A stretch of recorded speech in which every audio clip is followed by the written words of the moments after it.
Hi, my name is Chadwick Myers, and if any of you have people you talk to in your daily lives, you try to talk to them about the Federal Reserve, and to them it seems like an abstract concept, here's something you might be able to reach them with.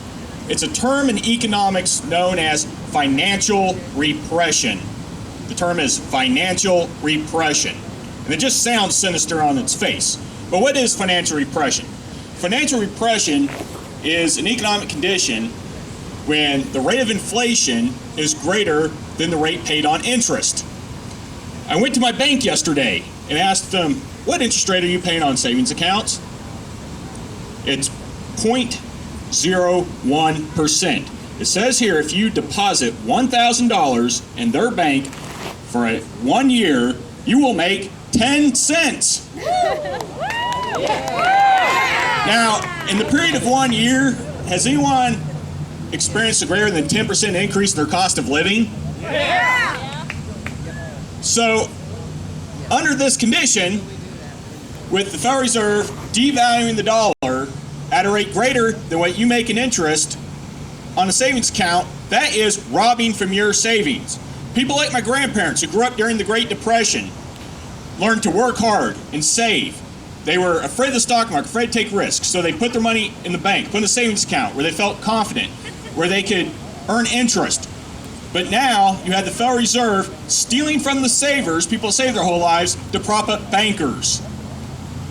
This isn't some abstract concept. It's a principle of a banking system that is stealing from hard-working people that have saved their whole lives to support their buddies. Sounds like some kind of organized crime racket to me. So, the people you meet, this is the way you can explain it to them. Explain it to them that their savings is being devalued. They might still say $1,000 or $1,000.10 on their banking account, but what is it purchased now? The purchasing power is being destroyed by the Federal Reserve. Thank you. All right, who's next? We got about 10 minutes left of electricity time. Let's go back a couple years of the Floyd Bade campaign, the most successful independent candidate to run in the House election in Virginia, 2%. Floyd was a little concerned. Gee, just 2% of the voters in the 7th District voted for me. Well, guess what?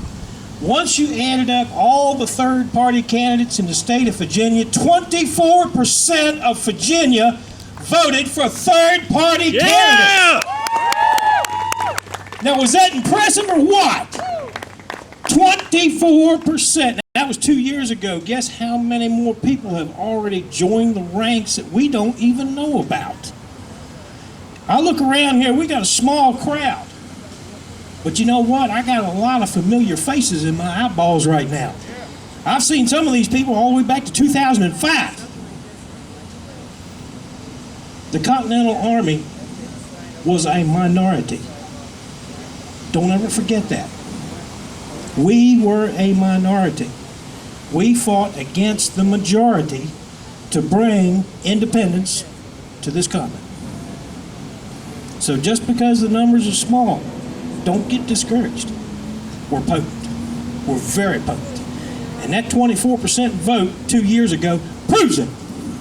Freedom for everyone! Yeah!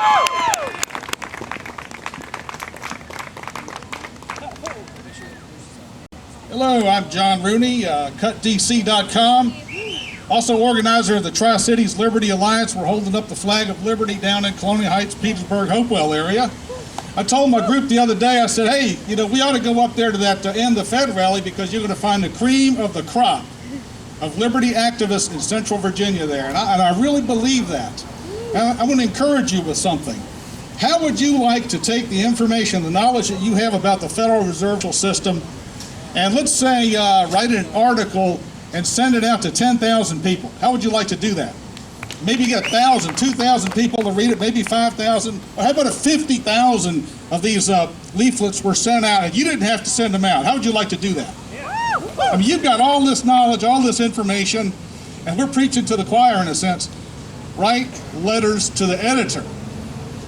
Because most people aren't getting it. They're just getting the stuff, that mainstream media is feeding them, right? Rush Limbaugh. Is Rush telling them about this? Is Glenn Beck telling them about it? Probably not.